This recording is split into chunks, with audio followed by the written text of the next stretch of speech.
Le froid mordait mes doigts, un froid bien plus glacial que celui de ce matin de novembre parisien. La porte claqua derrière moi, un son définitif, comme le coup de grâce. Mon petit appartement à Belleville, autrefois mon refuge, mon petit cocon décoré avec amour, était désormais le théâtre de ma déchéance. Les cartons empilés sur le trottoir semblaient se moquer de moi, de cette vie qui s'effondrait pièce par pièce. Marc, mon Marc, celui que j'avais aimé de tout mon être, avait disparu, emportant avec lui non seulement mes espoirs, mais aussi le peu de ressources qui nous restait. Il m'avait laissé là, sans un mot, sans une explication, comme un déchet dont on se débarrasse. J'étais seule, complètement seule. Sans toit, sans argent, sans avenir. L'humiliation me brûlait les joues, une honte si profonde qu'elle m'empêchait presque de respirer. Les passants me jetaient des regards furtifs, certains empreints de pitié, d'autres de curiosité malsaine. Je me sentais nue, exposée, une proie facile. Dans un geste mécanique, cherchant un semblant de réconfort, je fouillai dans mon sac à main éventré. Mes doigts rencontrèrent un objet familier, un vieux téléphone portable que j'avais oublié depuis des lustres, une relique de mon passé avant Marc. Par un étrange caprice du destin, ou peut-être une dernière lueur d'espoir, je réussis à l'allumer. L'écran vacilla, révélant une foule de notifications non lues. Des messages. Des messages de Marc, échangés avec Sophie. Mon cœur se serra. Je les ouvris, un par un, le souffle coupé. Chaque mot était une lame, chaque phrase une trahison.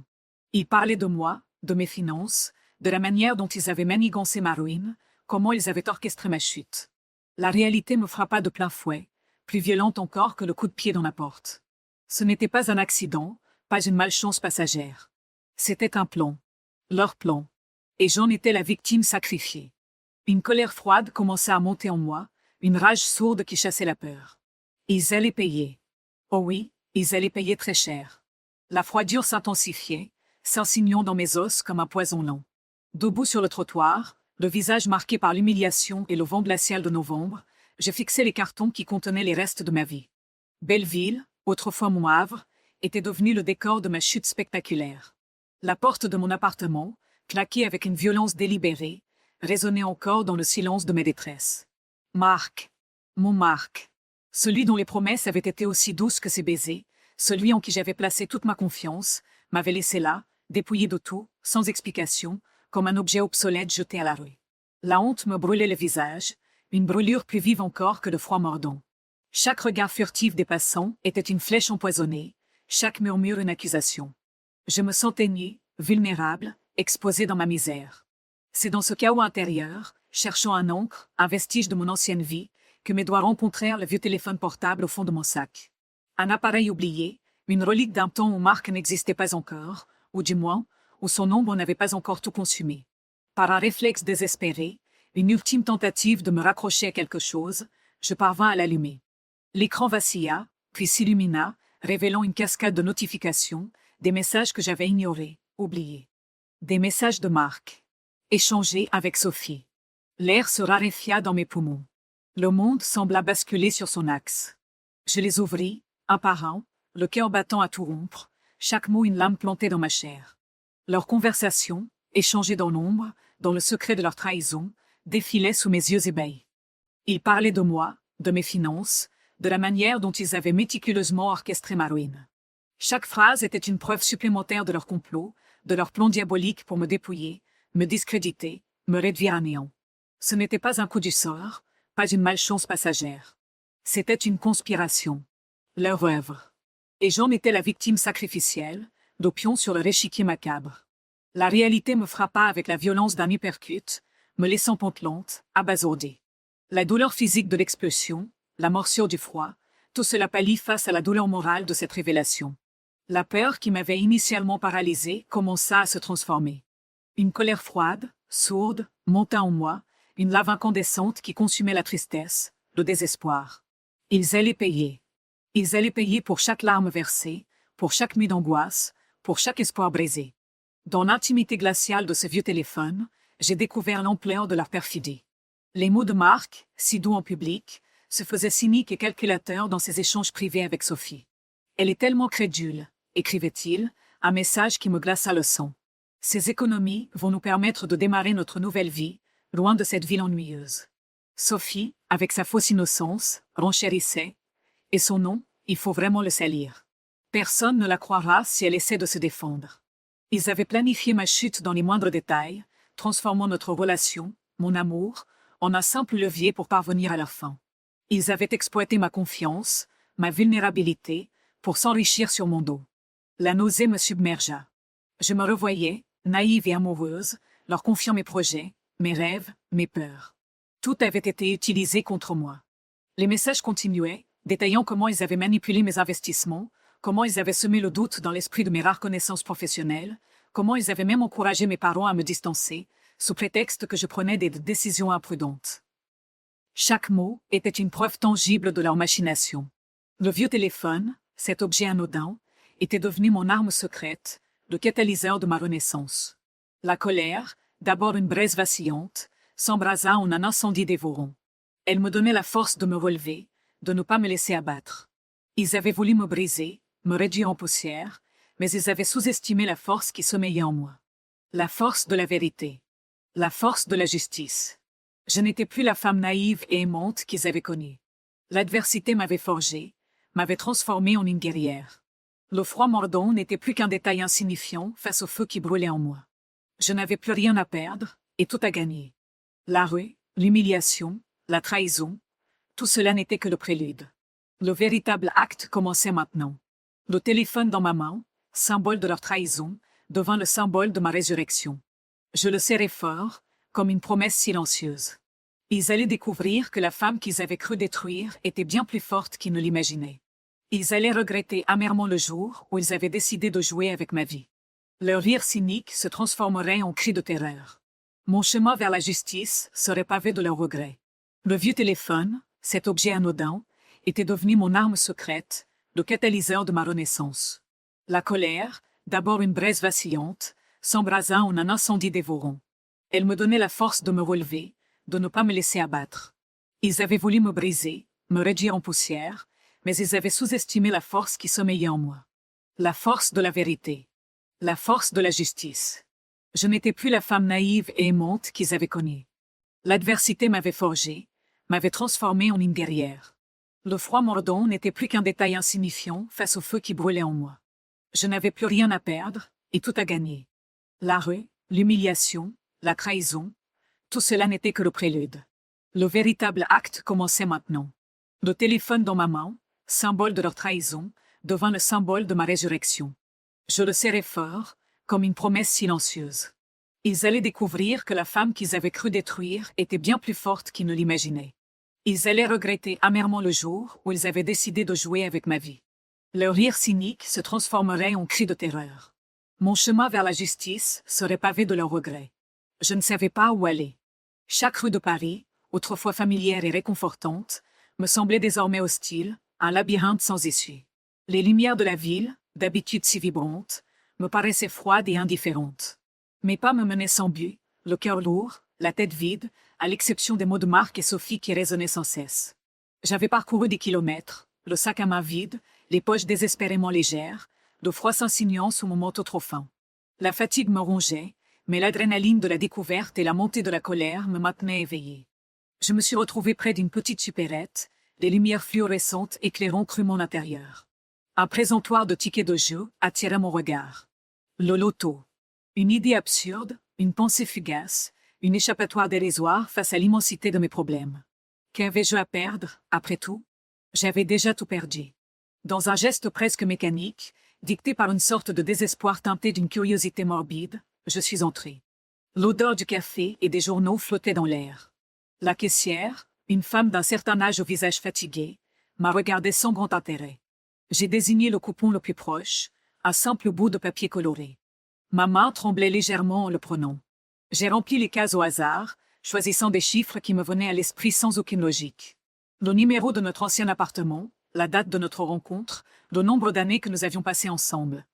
Des souvenirs déformés par la trahison, mais qui me semblaient être les seuls repères qui me restaient. J'ai payé le maigre montant avec les quelques pièces qu'il me restait, une dépense futile dans le grand schéma de ma ruine. La caissière m'a tendu le ticket, un sourire indifférent aux lèvres. « Bonne chance », a-t-elle murmuré. La chance.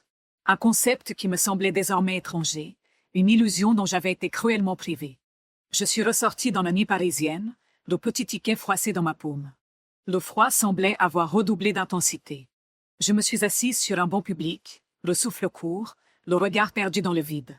L'image de Marc, de son sourire charmeur et de ses yeux menteurs, me revenait sans cesse. Comment avait-il pu? Comment Sophie, que j'avais considérée comme une amie, avait-elle pu me trahir ainsi? Ces questions tourbillonnaient dans ma tête, sans réponse, sans apaisement. J'ai regardé le ticket dans ma main. Il représentait une minuscule étincelle d'espoir, une anomalie dans le tableau noir de ma vie. Peut-être que le destin, dans son absurdité, me réservait une dernière pirouette. Peut-être que ce simple bout de papier allait changer le cours de mon existence. Je l'ai glissé dans la poche intérieure de mon manteau, près de mon cœur, comme un talisman fragile contre le désespoir ambiant. Le froid mordait mes joues, mais une nouvelle résolution commençait à se cristalliser en moi. Ils allaient payer, oui. Et ce ticket, quel qu'en soit le résultat, n'était que le début de ma nouvelle histoire. Une histoire où je ne serais plus jamais la victime. Le chemin serait long, semé d'embûches, mais je le parcourais. Pour moi. Pour la vérité. Pour la justice. Le froid mordait mes joues, mais une nouvelle résolution commençait à se cristalliser en moi. Ils allaient payer, oui. Et ce ticket, quel qu'en soit le résultat, n'était que le début de ma nouvelle histoire. Une histoire où je ne serais plus jamais la victime. Le chemin serait long, semé d'embûches, mais je le parcourais. Pour moi. Pour la vérité. Pour la justice. Je me suis levé de ce banc public glacial, le corps endolori, l'esprit encore embrumé par le désespoir. Le ticket de l'auto, froissé dans ma main, semblait une plaisanterie cruelle. J'avais déjà tout perdu. L'idée même de gagner une fortune était une chimère, une échappatoire illusoire à la dure réalité de ma situation. Pourtant, une petite étincelle de curiosité, une sorte de défi lancé à mon propre malheur, me poussait à vérifier. Je me suis dirigé vers un tabac ouvert tard, un de ces petits commerces qui semblent exister hors du temps, éclairés par une lumière blafarde qui ne faisait qu'accentuer la désolation de la nuit parisienne. La caissière, une femme aux traits tirés et au regard las, m'a jeté un coup d'œil rapide, presque indifférent. Elle avait vu passer tant de visages marqués par la vie, tant d'espoirs éphémères. « Je voudrais vérifier un ticket de loto, s'il vous plaît, » ai-je murmuré, la voix rauque. Elle a pris le petit bout de papier de ma main tremblante, son geste mécanique. Pendant qu'elle le passait dans la machine, un silence pesant s'est installé, seulement troublé par le bourdonnement discret de l'appareil. J'ai retenu mon souffle, mon cœur battant la chamade contre mes côtes. Je ne m'attendais à rien. Rien. C'était juste un geste désespéré, une dernière pirouette avant de sombrer définitivement. Puis, la machine a émis une série de bips, plus insistants, plus longs que d'habitude. La caissière a levé les yeux vers l'écran, puis vers moi, un mélange de surprise et d'incrédulité sur le visage. Un frisson a parcouru mon échine.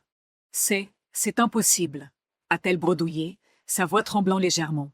Vous avez gagné. J'ai senti le sol se dérober sous mes pieds. Le monde s'est mis à tourner, les lumières du tabac semblant s'intensifier, devenir aveuglantes. Gagner quoi? Ai-je demandé, ma propre voix me semblant étrangère. Elle a pointé l'écran du doigt, ses yeux écarquillés. Le jackpot. Le gros lot. Des millions. Des millions. Le mot résonnait dans ma tête comme un coup de tonnerre. Des millions. J'ai regardé le ticket qu'elle me tendait, ce simple morceau de papier qui venait de basculer mon existence. Les chiffres alignés, ce que j'avais choisi au hasard, au gré de mes souvenirs douloureux, étaient là, imprimés en noir sur blanc. Ils étaient vrais. J'avais gagné. Une vague de chaleur m'a envahi, chassant le froid mordant qui m'avait transi quelques instants plus tôt. Ce n'était pas une illusion. Ce n'était pas un rêve. J'avais gagné. La femme qui m'avait expulsé de mon appartement, celui qui m'avait trahi, ceux qui avaient comploté ma ruine, ils allaient payer. Oh oui, ils allaient payer cher. Une sensation étrange, un mélange de vertige et de puissance, a commencé à monter en moi. La douleur, la honte, le désespoir, tout cela semblait s'effacer, remplacé par une force nouvelle, une détermination inébranlable. J'avais toujours été une victime, une proie. Mais maintenant, j'étais autre chose. Je suis sorti du tabac, le ticket serré dans ma main, le cœur battant à un rythme effréné. La nuit parisienne ne me semblait plus hostile, mais pleine de promesses. Le froid était toujours là, mais il ne me glaçait plus. Il me rappelait d'où je venais, et combien le chemin parcouru avait été long et douloureux. Mais ce chemin n'était pas terminé. Il ne faisait que commencer. Et cette fois, c'était moi qui tenais les rênes. Le petit ticket de loto, ce vestige absurde de ma détresse, était désormais entre mes mains comme une clé ouvrant un monde insoupçonné. Les millions. Le chiffre résonnait encore, un écho lointain et pourtant si concret. La nuit parisienne, qui m'avait semblé si hostile, se métamorphosait. Chaque lumière de réverbère, chaque façade d'immeuble, portait désormais une promesse. Une promesse de justice, une promesse de revanche. Mais pour cela, il me fallait un guide, un stratège. Quelqu'un capable de transformer cette aubaine inespérée en une arme redoutable. Avec l'expérience que j'avais acquise dans les bas-fonds de la précarité, je savais qu'il fallait agir avec la plus grande discrétion. Ma nouvelle identité, encore fragile, ne pouvait supporter la moindre imprudence. J'avais besoin d'un professionnel, d'un homme de loi dont la réputation n'était plus à faire, mais dont l'éthique me garantirait une protection. Les noms ont commencé à défiler dans mon esprit, des avocats spécialisés dans les affaires complexes, ceux qui savaient naviguer dans les eaux troubles de la finance et des litiges familiaux. Mon choix s'est rapidement porté sur Antoine Lefèvre. On disait de lui qu'il était aussi implacable qu'un prédateur dans la jungle, mais qu'il défendait ses clients avec une loyauté sans faille. Exactement ce dont j'avais besoin. Les jours suivants furent une course contre la montre, menée dans l'ombre. J'ai dû faire preuve d'une organisation méticuleuse, cachant ma nouvelle richesse naissante tout en préparant le terrain. J'ai utilisé une partie de mes gains pour sécuriser un petit pied-à-terre discret, loin des regards et des anciennes habitudes. Un endroit où je pouvais enfin respirer, loin de l'oppression de la rue et des souvenirs amers. C'est là, dans ce cocon temporaire, que j'ai contacté Antoine. Un simple appel téléphonique, utilisant un numéro prépayé, pour fixer un rendez-vous.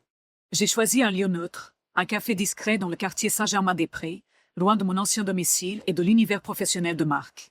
L'attente fut une torture. Chaque minute semblait une éternité. J'ai passé en revue mentalement les faits, les preuves que j'avais glanées sur ce vieux téléphone, les dates, les mensonges. J'ai structuré mon discours, chaque mot posé, chaque accusation étayée par des faits. Il fallait que je me présente non pas comme une victime brisée, mais comme une combattante déterminée, prête à reprendre le contrôle de sa vie. J'ai choisi une tenue sobre mais élégante, une façon de montrer à Antoine que malgré les apparences, j'avais retrouvé une certaine prestance. Quand il est arrivé, j'ai été frappé par son assurance tranquille. Antoine Lefèvre n'était pas un homme qui cherchait à impressionner par des discours enflammés. Son regard était vif, pénétrant, capable de lire au-delà des apparences. Il m'a salué d'un signe de tête discret, s'asseyant en face de moi. L'air du café, chargé d'une douce mélodie de jazz, contrastait avec la tempête qui faisait rage en moi. J'ai commencé à parler, ma voix gagnant en fermeté à mesure que je déroulais le fil de mon histoire. J'ai exposé la conspiration de Marc et Sophie, la spoliation de mes biens, l'humiliation publique. Je lui ai remis, non pas le ticket de l'auto, mais les documents financiers compromettants que j'avais pu récupérer, témoignages silencieux de leur cupidité. Antoine a écouté attentivement, sans jamais m'interrompre, son visage impassible. Parfois, il prenait une note rapide dans un petit carnet. Quand j'ai fini, un silence s'est installé. J'ai senti mon cœur tambouriner contre mes côtes. Avais-je réussi à le convaincre? Avais-je bien présenté mon cas? Il a relevé les yeux vers moi, un léger sourire esquissé au coin de ses lèvres. « Madame Dubois, a-t-il commencé, son ton mesuré, votre situation est singulière. Mais je crois que nous pouvons transformer cette adversité en une opportunité. Une opportunité de rétablir la vérité. » Ces mots, prononcés avec une telle conviction, ont été comme une bouffée d'air frais. Le premier pas venait d'être franchi. Mon nouveau départ, discret mais résolu, avait officiellement commencé. L'élaboration de ma stratégie ne faisait que débuter, et avec Antoine à mes côtés, je sentais que la partie n'était pas perdue.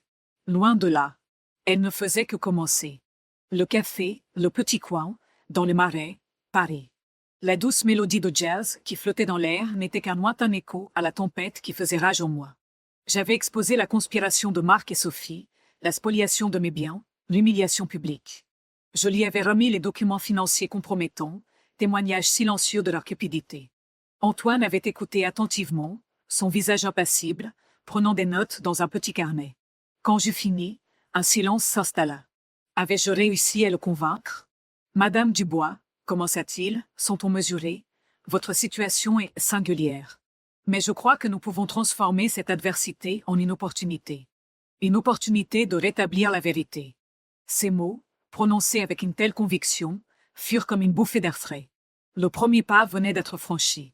Mon nouveau départ, discret mais résolu, avait officiellement commencé. L'élaboration de ma stratégie ne faisait que débuter, et avec Antoine à mes côtés, je sentais que la partie n'était pas perdue. Loin de là. Elle ne faisait que commencer. Les jours suivants furent consacrés à une collecte méticuleuse de preuves, une véritable chasse au trésor dans les décombres de ma vie passée. Antoine, avec son expertise et ses contacts, se révéla être un allié inestimable. Il possédait une discrétion à toute épreuve et une capacité à dénicher des informations que je n'aurais jamais soupçonnées. Nous avons travaillé d'arrache-pied, souvent tard dans la nuit, dans le bureau feutré d'Antoine, un lieu où la lumière tamisée semblait encourager les confidences. Notre première étape fut de rassembler toutes les traces numériques de la trahison. Antoine parvint à accéder, via des canaux légaux et discrets, aux relevés bancaires de Marc et Sophie, ainsi qu'à leur communication professionnelle. Ce fut une plongée dans un monde de transactions suspectes, de virements occultes et de courriels codés qui, une fois décryptés, révélaient l'ampleur de leur planification. Chaque document, chaque message, était une pièce du puzzle, une confirmation de leur perfidie. Parallèlement, nous avons cherché des témoins potentiels. Madame Moreau, ma voisine de palier à Belleville, cette dame âgée aux yeux pétillants de malice, se révéla être une mine d'informations. Elle avait vu Marc entrer et sortir de mon appartement à des heures indues, avait entendu des disputes étouffées, et surtout, elle avait été témoin de l'explosion, un spectacle qu'elle n'avait pas oublié. Antoine l'a rencontrée avec une douceur infinie, lui expliquant la nécessité de son témoignage sans jamais la brusquer. Sa naïveté apparente cachait une mémoire d'éléphant et une loyauté sans faille envers moi. Elle nous a fourni des détails cruciaux sur les manipulations de Marc et Sophie, des bribes de conversation qu'elle avait surprises à travers les murs fins de notre immeuble. Nous avons également mis la main sur des documents financiers compromettants, ce que j'avais mentionné à Antoine. Il s'agissait de relevés de comptes et de factures dissimulées, qui prouvaient que Marc avait utilisé mes fonds personnels pour financer ses propres projets, bien avant notre séparation officielle. Ces pièces étaient la preuve tangible de son détournement de fonds, un crime financier qui allait bien au-delà de notre sphère privée. Chaque élément collecté renforçait ma détermination. La colère, qui avait été une flamme vacillante, se transformait en un feu ardent, nourri par la certitude que justice serait faite. Antoine était mon roc, mon guide dans cette tempête. Il me rappelait constamment de rester concentré, de ne pas laisser l'émotion l'emporter, de transformer ma douleur en stratégie. Ensemble, nous construisions les fondations de ma revanche, pierre par pierre, preuve par preuve. Le chemin était encore long, mais la victoire semblait désormais à portée de main. La campagne normande m'a toujours paru être un refuge, un havre de paix loin du tumulte parisien. Pourtant, en ce jour, alors que je traversais les paysages verdoyants en direction de la maison familiale, une appréhension nouvelle me serrait le cœur. Les semaines passées à rassembler des preuves avec Antoine avaient été intenses, mais cette visite était différente. Il s'agissait de mes parents, des gens simples dont la vie avait été épargnée par les drames que j'avais traversés, du moins jusqu'à récemment. La voiture s'est garée devant la vieille bâtisse au volet bleu, celle de mon enfance. Les roses grimpantes, toujours aussi luxuriantes, semblaient saluer mon retour. J'ai pris une profonde inspiration, essayant de lisser les traits de mon visage, de dissimuler la tourmente qui m'habitait. Il fallait leur présenter une façade rassurante, une version édulcorée de ma nouvelle réalité. La porte s'est ouverte avant même que je n'ai eu le temps de frapper. Maman, le visage marqué par le temps mais toujours aussi doux, s'est précipitée dans mes bras. Son étreinte était un baume, mais je sentais aussi une fragilité nouvelle en elle, une sorte de lassitude qui n'existait pas auparavant. Papa est apparu dans l'embrasure, son regard d'ordinaire si franc semblait aujourd'hui voilé par une inquiétude diffuse. « Élodie, ma chérie, comme tu nous fais plaisir !» s'est exclamée maman, sa voix légèrement tremblante. « Bonjour papa, bonjour maman !» ai-je répondu, m'efforçant d'afficher un sourire. Je voulais passer vous voir un peu. Paris, c'est compliqué en ce moment. Nous nous sommes installés dans le salon, autour de la table où tant de repas de famille avaient été partagés. J'ai raconté ma nouvelle vie, en nous mettant bien sur les détails sordides de la trahison de Marc et Sophie. J'ai parlé d'un réajustement professionnel, d'une période de transition qui me permettait de prendre du recul. J'ai même osé mentionner, avec une fausse légèreté, que j'avais eu une chance incroyable récemment, sans préciser la nature de cette chance. Je sentais leur regard sur moi, cherchant à percer le voile que j'avais tissé. « Mais tu as l'air fatiguée, ma fille », a murmuré papa, son regard fixé sur moi. « Et les gens disent des choses, à ton sujet. Des choses sur Marc, sur ta réputation. » Mon cœur s'est serré. Les rumeurs, les mensonges, ils avaient donc réussi à atteindre même ce havre de paix. J'ai vu la détresse dans leurs yeux, une souffrance muette face à cette réputation ternie qui rejaillissait sur leur fille. Ils étaient honteux, non pas de moi, mais de ce que les autres pouvaient penser de moi. C'était une autre forme d'humiliation, plus insidieuse. Ce sont des histoires inventées, papa, ai-je tenté de les rassurer, ma voix plus ferme que je ne l'aurais cru. Marc a toujours été doué pour manipuler les apparences. Mais la vérité finit toujours par éclater. J'ai observé leur visage. La tristesse était là, palpable. Ils étaient blessés par les calomnies, par le comportement de ce gendre qu'ils avaient autrefois tant admiré. Je savais alors, avec une certitude nouvelle, que ma démarche n'était pas seulement une affaire de vengeance personnelle, mais aussi une quête de réhabilitation, une manière de laver l'honneur de ma famille. La force que j'avais trouvée en moi, nourrie par la colère et la justice, prenait une dimension plus profonde.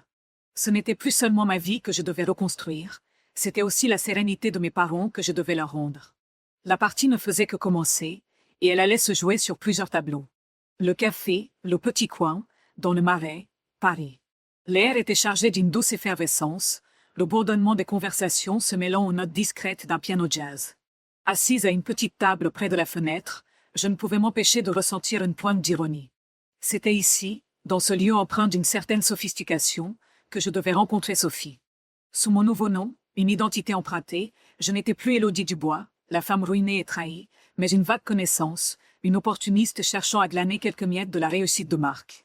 Elle arriva avec une assurance désinvolte, un sourire qui ne parvenait pas tout à fait à masquer la nervosité dans ses yeux. Elle me salua d'un ton enjoué, s'installant en face de moi sans la moindre hésitation. L'hypocrisie était palpable, mais une seconde peau qu'elle portait avec une aisance déconcertante. « Alors, tu disais que tu avais des nouvelles intéressantes ?» commença-t-elle, sa voix un peu trop aiguë pour être sincère. « Marc m'a parlé de toi, enfin, de ton nouveau départ. » Je la laissai parler, savourant chaque seconde de cette mise en scène. Mon regard balayait son visage, cherchant la moindre faille dans son armure. J'avais passé des semaines à affiner cette stratégie, à préparer chaque mot, chaque geste, avec l'aide précieuse d'Antoine. « Disons que j'ai eu vent de certaines choses, » répondis-je, ma voix volontairement neutre. « Des choses qui pourraient intéresser quelqu'un comme toi. Quelqu'un qui a toujours eu le sens des affaires. » Elle se pencha légèrement en avant, ses yeux brillants d'une curiosité mêlée d'avidité. C'était exactement là où je voulais en venir. Des affaires? Lesquelles, par exemple? Je pris une gorgée de mon café, laissant le silence s'installer, le poids des non-dits s'épaissir entre nous. J'ai entendu parler de réorganisation, de décisions prises rapidement, peut-être un peu trop rapidement, des fonds qui ont changé de main, des investissements audacieux. Je la regardais droit dans les yeux. Des investissements qui, selon certaines indiscrétions, auraient pu être anticipés, avant même que tout ne soit officiellement réglé. Un léger frémissement parcourut ses lèvres. Elle esquissa un sourire moqueur, mais je vis la tension dans sa mâchoire. « Tu racontes n'importe quoi. Marc et moi, nous avons toujours été transparents. »« Transparents ?» répétai-je, un sourire narquois aux lèvres. C'est une jolie façon de le dire. Mais parfois, la transparence cache des ombres. J'ai notamment entendu parler d'une certaine transaction. Une qui aurait pu permettre à certains de se mettre à l'abri, juste au cas où. Elle détourna le regard, fixant la vitrine du café, comme si elle cherchait une échappatoire. « Je ne sais pas de quoi tu parles. »« Oh, si, tu sais, » insistai-je, ma voix se faisant plus pressante. « La maison de campagne, par exemple. Une vente rapide, discrète. Juste avant que les choses ne se compliquent pour moi. Une façon de sécuriser un capital, n'est-ce pas? Une petite précaution bien calculée. » Elle me lança un regard furieux, mais elle était prise au piège. La façade de gentillesse commençait à se fissurer, révélant la calculatrice qu'elle était. Elle ne pouvait pas me dénoncer sans se dénoncer elle-même. « Tu n'as aucune preuve, » cracha-t-elle, sa voix redevenue tranchante. « Les preuves, ma chère Sophie, sont souvent là où on ne les attend pas. Et j'ai des gens qui savent où chercher. » Je me levai, laissant mon café à moitié bu. « C'était un plaisir de te voir. J'espère que tu sauras profiter de tes investissements. » Je la laissai seule, assise à cette table, le poids de mes paroles pesant sur elle. Ce n'était qu'une petite victoire, un fragment de vérité arraché à leur mensonge. Mais c'était un début. La partie n'était pas terminée, loin de là. Elle ne faisait que commencer. Le bureau de Marc Dubois, Dynasty Corp, à la Défense, était un temple de verre et d'acier, un monument à sa propre ambition démesurée. L'atmosphère y était feutrée, presque oppressante, un mélange subtil de luxe discret et de froideur calculée. C'était ici, dans cet antre de la finance spéculative, que j'avais décidé de tendre mon piège. Antoine avait mis au point les détails, une offre alléchante, une opportunité d'investissement qui ne pouvait que titiller la cupidité de Marc. Je me faisais passer pour un représentant d'une société d'investissement étrangère, désireuse de placer des fonds importants dans des projets prometteurs, et surtout, dans des mains sûres. J'avais choisi mon moment avec soin. Marc était au sommet de sa gloire apparente, le succès lui montait à la tête, le rendant aveugle et arrogant. Il me reçut dans son vaste bureau, dominant la ville comme un conquérant. Ses yeux, autrefois pleins d'une flamme que j'avais crue sincère, brillaient maintenant d'une lueur calculatrice, avide de profit. Il m'écouta attentivement, son sourire s'élargissant à mesure que je déroulais le scénario. L'offre portait sur une acquisition immobilière dans un quartier en plein essor, un projet audacieux qui nécessitait un investissement conséquent, mais dont le retour sur investissement était, selon mes projections soigneusement falsifiées, phénoménal. C'est très intéressant, Elodie, dit-il, utilisant mon ancien prénom, un lapsus révélateur de son incapacité à me dissocier complètement de mon passé, ou peut-être une tentative maladroite de jouer sur la corde sensible. Vous avez le profil. Dynamique, audacieux. Exactement ce que nous recherchons chez Dynasty Corp. Pour nos partenariats stratégiques. Je feignis une légère hésitation. Le montant est substantiel, Marc. Nous devons être certains de la solidité de nos partenaires. Les marchés sont volatiles, vous savez. Il faut des gens fiables. Il se pencha en avant, son regard se faisant plus intense. Fiable, je suis l'incarnation de la fiabilité, ma chère. Et vous savez que je n'ai jamais reculé devant un défi. Donnez-moi les détails, et je vous prouverai que Dynasty Corp est le meilleur choix possible.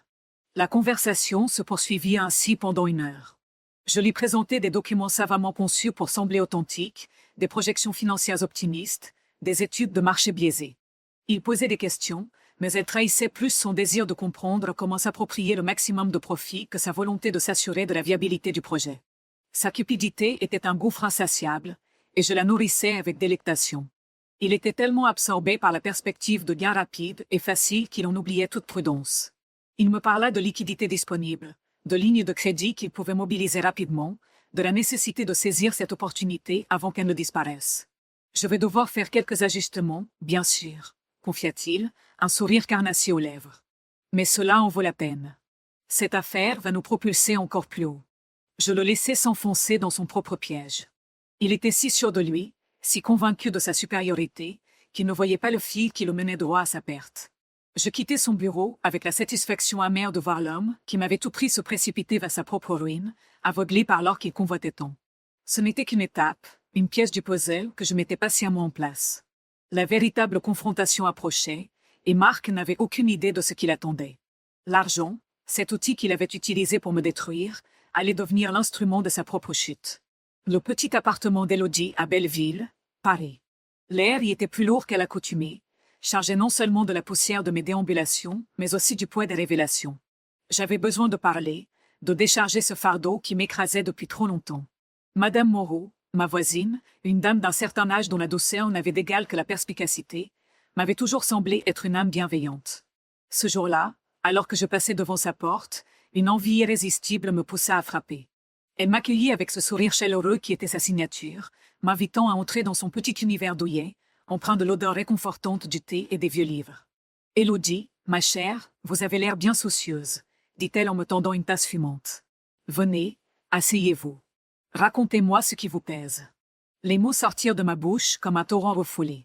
Je lui parlais de Marc, de Sophie, de leur trahison, de mon exil forcé. Je lui racontais comment mon monde s'était effondré, comment j'avais tout perdu. Je m'attendais à de la pitié, peut-être même à une forme de résignation face à l'injustice. Mais ce que je reçus fut bien plus précieux. Une colère sourde, une indignation partagée qui réchauffa mon cœur glacé. « Ah, Marc, et cette Sophie » commença Madame Moreau, un voile de tristesse traversant son regard. « Je les connais depuis bien des années, vous savez. Bien avant que vous ne vous mariiez.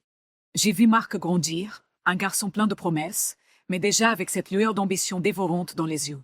Il a toujours su manipuler les gens, faire miroiter des rêves pour mieux les dépouiller ensuite. » Elle marqua une pause, remuant son thé d'un geste lent. Et Sophie, je me souviens d'elle. Une jeune femme si effacée au début, toujours dans l'ombre de quelqu'un d'autre. Mais l'envie la rongeait. J'ai vu dans ses yeux, dès notre première rencontre, cette jalousie féroce envers vous, Élodie. Elle vous enviait votre beauté, votre douceur, votre bonheur. Ses paroles étaient comme des flèches qui atteignaient leur cible. Elle confirmait mes pires craintes, mais surtout, elle me donnait une force nouvelle. Savoir que leur perfidie n'était pas nouvelle, qu'elle était ancrée dans leur nature profonde, me libérait d'une partie de ma culpabilité. Je n'étais pas la seule à avoir été dupée. Ils étaient ainsi depuis toujours. Ils ont toujours eu ce talent pour le mensonge, poursuivit Madame Moreau, sa voix se faisant plus ferme. J'ai entendu dire, par des connaissances communes, qu'ils avaient déjà manœuvré pour s'approprier des biens, discréditer des associés. Toujours avec cette façade de respectabilité, bien sûr. Mais la vérité finit toujours par éclater, ma chère. Toujours. Elle posa sa main ridée sur la mienne. Ne vous laissez pas abattre, Élodie. Vous avez en vous une force que ces deux-là n'imaginent même pas. La vie vous a mise à l'épreuve, mais elle vous a aussi donné les moyens de vous relever. Et plus fort que jamais. Son regard, plein de cette sagesse acquise au fil des décennies, me transperça. Il n'y avait aucune pitié dans ses yeux, seulement une conviction inébranlable. Cette conversation, dans la quiétude de son appartement, fut un tournant. Elle ne me donna pas seulement des informations, elle me rendit ma foi en moi. La colère qui grondait en moi se mua en une détermination froide et calculée. Marc et Sophie avaient commis l'erreur de sous-estimer la femme qu'ils avaient tenté de briser. Ils allaient bientôt découvrir à leurs dépens qu'une âme blessée, une fois remise sur pied, peut devenir une force redoutable. La partie était loin d'être terminée. Elle ne faisait que commencer, et j'avais désormais une alliée inattendue dans mon combat. Le bureau d'Antoine Lefebvre, niché dans le quartier chic de Saint-Germain-des-Prés, était un contraste saisissant avec le chaos de ma vie d'alors.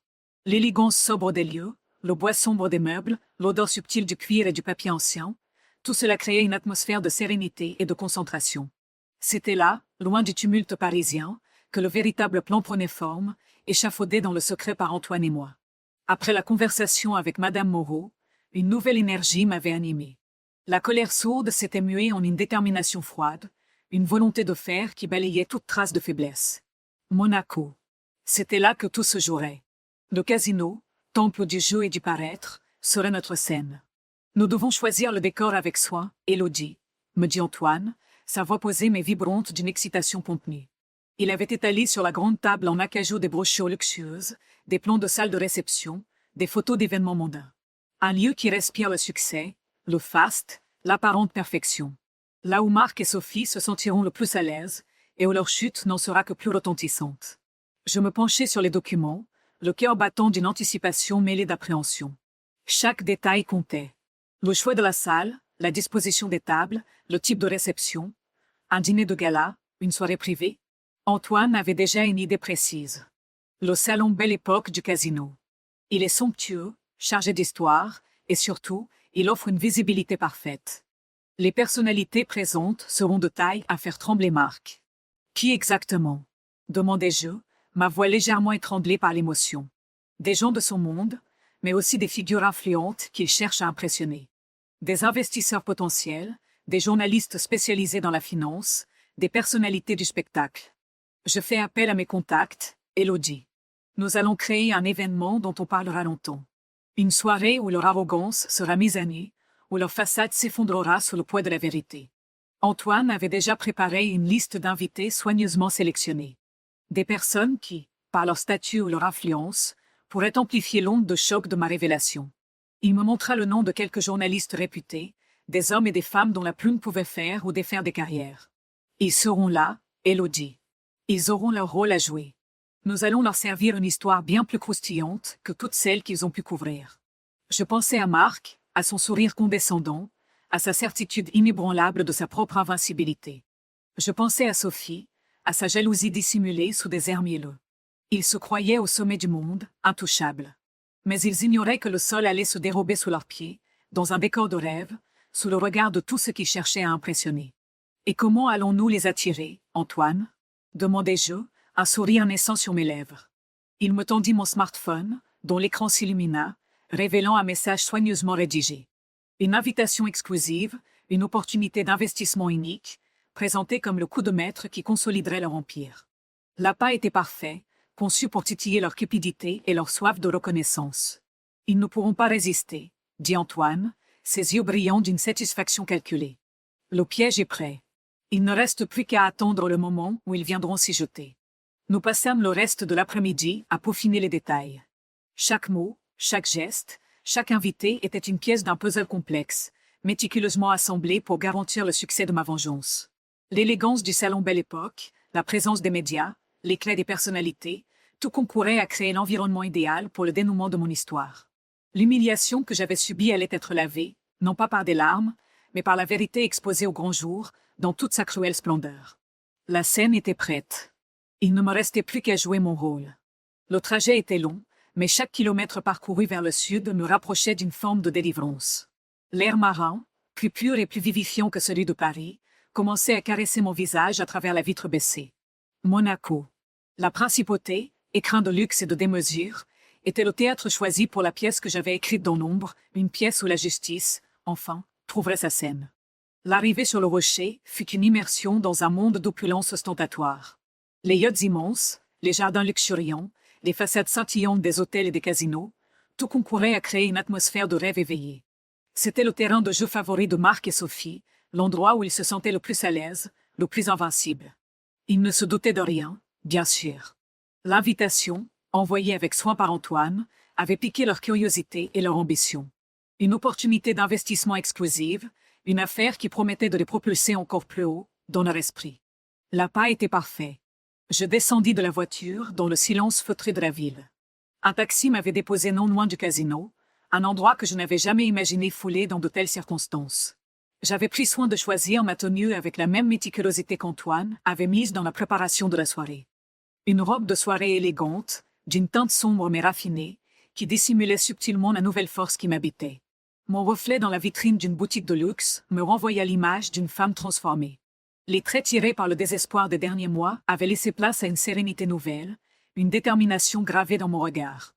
J'étais Élodie, oui, mais une Élodie différente, forgée par l'épreuve, prête à affronter ses démons. L'air était doux, malgré la fin d'après-midi. Les sons feutrés de la ville, le murmure des conversations, le bruit lointain des fontaines, tout créait une symphonie de calme apparent, une façade qui cachait les drames intimes de chacun.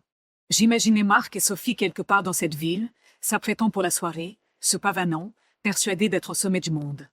Ils avaient tout pris, mon appartement, ma stabilité, ma réputation. Ils m'avaient laissé à la rue, croyant m'avoir brisé à jamais. Mais ils avaient sous-estimé la résilience de l'esprit humain, et surtout, ils avaient sous-estimé le pouvoir d'une femme poussée à bout. Mon cœur battait à un rythme régulier, un rythme de guerrière avant la bataille. Il n'y avait plus de peur, plus d'hésitation. Seulement une résolution froide et une impatience grandissante. J'avais passé des semaines à préparer ce moment, à rassembler les preuves, à orchestrer chaque détail avec Antoine. Il était là, quelque part dans cette ville, veillant à ce que tout se déroule comme prévu. Nous avions choisi le salon Belle Époque du casino, un lieu somptueux et chargé d'histoire, parfait pour dévoiler la vérité dans toute sa splendeur. Je marchais vers l'entrée du casino, une silhouette discrète mais déterminée. Les lumières scintillantes, l'architecture grandiose, tout semblait irréel. C'était le décor parfait pour le grand final. J'avais le sentiment étrange d'être à la fois spectatrice et actrice principale de ma propre vie. J'allais enfin pouvoir leur rendre la monnaie de leur pièce, leur montrer que leurs mensonges et leurs manipulations avaient un prix. Un prix qu'ils allaient payer cher, devant tous ceux qui cherchaient tant à impressionner. La soirée allait être mémorable, mais pas de la manière dont ils l'imaginaient.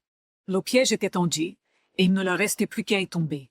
Le salon Belle Époque du casino de Monte-Carlo était un écrin de velours rouge et de dorure, baigné d'une lumière tamisée qui rendait chaque visage plus lisse, chaque sourire plus éclatant.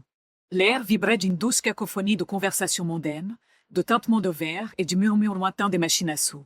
Je me tenais près d'une colonne, observant la scène, le cœur battant d'une anticipation mêlée d'une excitation presque douloureuse. Antoine m'avait donné le feu vers quelques minutes auparavant, un simple signe de tête discret. La soirée avait commencé comme prévu. Les invités, triés sur le volet par Antoine, étaient là. Des figures influentes, des journalistes aux regards acérés, des hommes d'affaires dont les noms faisaient la une des journaux. Et puis, il y avait Marc et Sophie. Ils étaient arrivés ensemble, rayonnants, drapés dans leurs costumes impeccables et leurs robes de soirée coûteuses, tels deux ponts se pavanant dans leur jardin. Leur rire résonnait un peu trop fort, leur assurance un peu trop affichée. Ils ne me voyaient pas, ou plutôt, ils ne cherchaient pas à me voir. J'étais redevenue invisible, une ombre dans leur monde d'opulence. C'est le moment. Le moment où le voile allait se déchirer. Je me suis avancée, ma robe de soirée élégante glissant sur le sol marbré, attirant quelques regards curieux mais sans plus. J'ai traversé la foule, chaque pas calculé, chaque souffle retenu. Ils étaient au centre de la pièce, entourés d'un petit groupe d'admirateurs, discutant avec cette assurance qui m'avait autrefois ébloui, et qui maintenant me révulsait.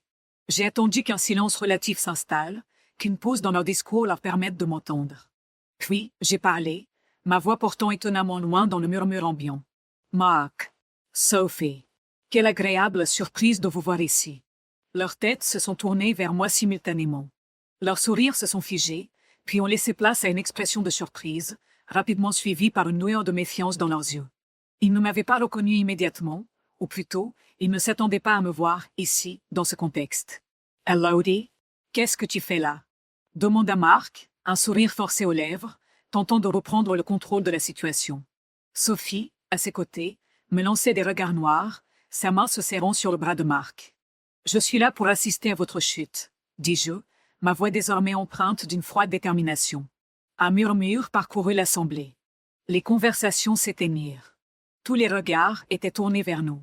Vous pensiez pouvoir me dépouiller de tout, me laisser sans rien, me détruire? Vous pensiez que vos mensonges et vos manipulations resteraient impunis? Je sortis mon smartphone. Les quelques messages que j'avais conservés, les preuves rassemblées avec Antoine, tout cela allait maintenant être rendu public. Ils avaient tout pris, mon appartement, ma stabilité, ma réputation. Ils m'avaient laissé à la rue, croyant m'avoir brisé à jamais. Mais ils avaient sous-estimé la résilience de l'esprit humain, et surtout, ils avaient sous-estimé le pouvoir d'une femme poussée à bout. Mon cœur battait à un rythme régulier, un rythme de guerrière avant la bataille. Il n'y avait plus de peur, plus d'hésitation. Seulement une résolution froide et une impatience grandissante. J'avais passé des semaines à préparer ce moment, à rassembler les preuves, à orchestrer chaque détail avec Antoine. Il était là, quelque part dans cette ville, veillant à ce que tout se déroule comme prévu.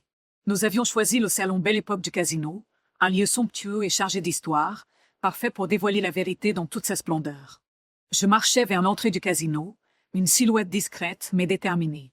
Les lumières scintillantes, l'architecture grandiose, tout semblait irréel. C'était le décor parfait pour le grand final. J'avais le sentiment étrange d'être à la fois spectatrice et actrice principale de ma propre vie. J'allais enfin pouvoir leur rendre la monnaie de leurs pièces, leur montrer que leurs mensonges et leurs manipulations avaient un prix qu'ils allaient payer cher, devant tous ceux qui cherchaient tant à impressionner. La soirée allait être mémorable, mais pas de la manière dont ils l'imaginaient. Le piège était tendu, et il ne leur restait plus qu'à y tomber. Le salon Belle Époque du casino de Monte-Carlo était un écrin de velours rouge et de dorure, baigné d'une lumière tamisée qui rendait chaque visage plus lisse, chaque sourire plus éclatant. L'air vibrait d'une douce cacophonie de conversations mondaines, de tintements de verre et du murmure lointain des machines à sous. Je me tenais près d'une colonne, observant la scène, le cœur battant d'une anticipation mêlée d'une excitation presque douloureuse. Antoine m'avait donné le feu vers quelques minutes auparavant, un simple signe de tête discret. La soirée avait commencé comme prévu. Les invités, triés sur le volet par Antoine, étaient là. Des figures influentes, des journalistes aux regards acérés, des hommes d'affaires dont les noms faisaient la une des journaux. Et puis, il y avait Mark et Sophie.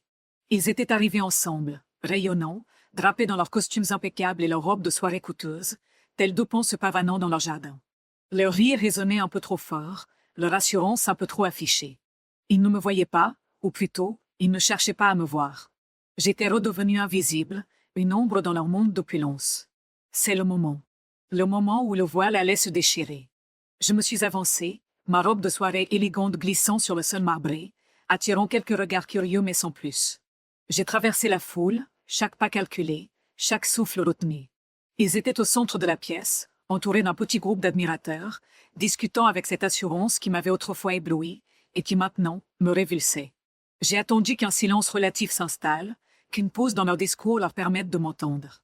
Puis, j'ai parlé, ma voix portant étonnamment loin dans le murmure ambiant. « Mark, Sophie, quelle agréable surprise de vous voir ici. » Leurs têtes se sont tournées vers moi simultanément.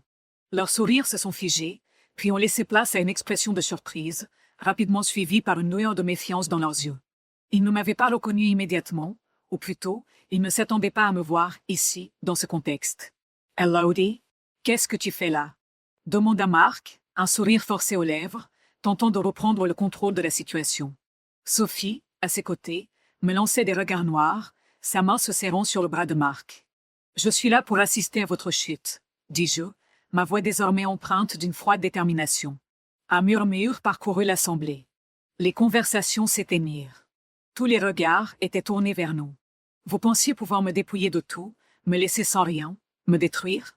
Vous pensiez que vos mensonges et vos manipulations resteraient impunis? Je sortis mon smartphone. Les quelques messages que j'avais conservés, les preuves rassemblées avec Antoine, tout cela allait maintenant être rendu public. J'ai ici les preuves. Les messages qui démontrent comment vous avez conspiré pour me ruiner, comment vous avez détourné mes fonds, comment vous avez orchestré ma mise à l'écart. Le visage de Marc se décomposa. La panique commençait à poindre dans ses yeux. Sophie, elle, semblait pétrifiée, son visage livide. J'ai commencé à lire, ma voix claire et posée, chaque mot une flèche tirée droit dans leur orgueil. J'ai raconté leur trahison, leur cupidité, leur cruauté. Devant les journalistes, les investisseurs, les personnalités qui cherchaient tant à impressionner, j'ai dévoilé la vérité. Leurs rires se sont tus, remplacés par des murmures choqués. Leurs sourires ont laissé place à la honte et à la consternation. Leurs masques tombaient, révélant la véritable nature de leur ambition. La soirée, qui devait être le couronnement de leur succès, devenait le théâtre de leur déchéance publique. L'humiliation qu'ils m'avaient infligée allait être multipliée par 1000. Le silence qui s'abattit sur le salon Belle Époque fut assourdissant, un voile de consternation étouffant les conversations mondaines. Les visages, un instant auparavant empreints d'une jovialité feinte, se transformèrent, reflétant la stupeur, puis le dégoût. Les journalistes, d'abord incrédules, se mirent à dégainer leurs appareils, capturant l'effondrement de 2 piliers de la société monégasque. Marc, le visage livide, tentait de bredouiller des excuses inaudibles, sa voix étranglée par la panique. Sophie, elle, avait littéralement figé, son regard vide fixé sur moi, comme si elle voyait un spectre sorti de ses pires cauchemars. J'avais vu cette scène 1000 fois dans ma tête, mais la réalité dépassait mes attentes. Leur vire, leur arrogance, leur assurance inébranlable s'étaient évaporées, laissant place à la pure vulnérabilité de la défaite. Les jours qui suivirent furent un tourbillon médiatique. Les gros titres, autrefois dithyrambiques à leur sujet, se transformèrent en articles d'une violence inouïe. Marc Dubois, l'escroc au grand cœur. Sophie Bernard, la manipulatrice derrière le masque de l'innocence, Dynasty Corp. Sous enquête, une pyramide de mensonges s'écroule. L'affaire fit le tour du monde. Les investisseurs qu'ils avaient si soigneusement courtisés se retournèrent contre eux, réclamant des comptes, des explications. Leurs comptes bancaires, autrefois débordants, furent gelés. Leurs luxueuses propriétés, symboles de leur ascension fulgurante, devinrent des actifs saisis, mis aux enchères pour rembourser leurs créanciers. Leur monde, bâti sur des fondations fragiles de tromperie et d'avidité, s'effondra en quelques semaines. Ils n'étaient plus les figures influentes qu'ils s'efforçaient de paraître. Ils étaient devenus des parias. L'isolement social fut aussi dévastateur que les poursuites judiciaires. Les dîners mondains, les invitations exclusives, les cercles d'influence dont ils faisaient partie se refermèrent sur eux comme une tombe. Les anciens amis, les connaissances opportunistes, tous disparurent, laissant Marc et Sophie seuls face aux ruines de leur ambition démesurée. Je les imaginais, retranchés dans un appartement bien plus modeste, le silence pesant sur leurs épaules, le poids de leurs actes les écrasant.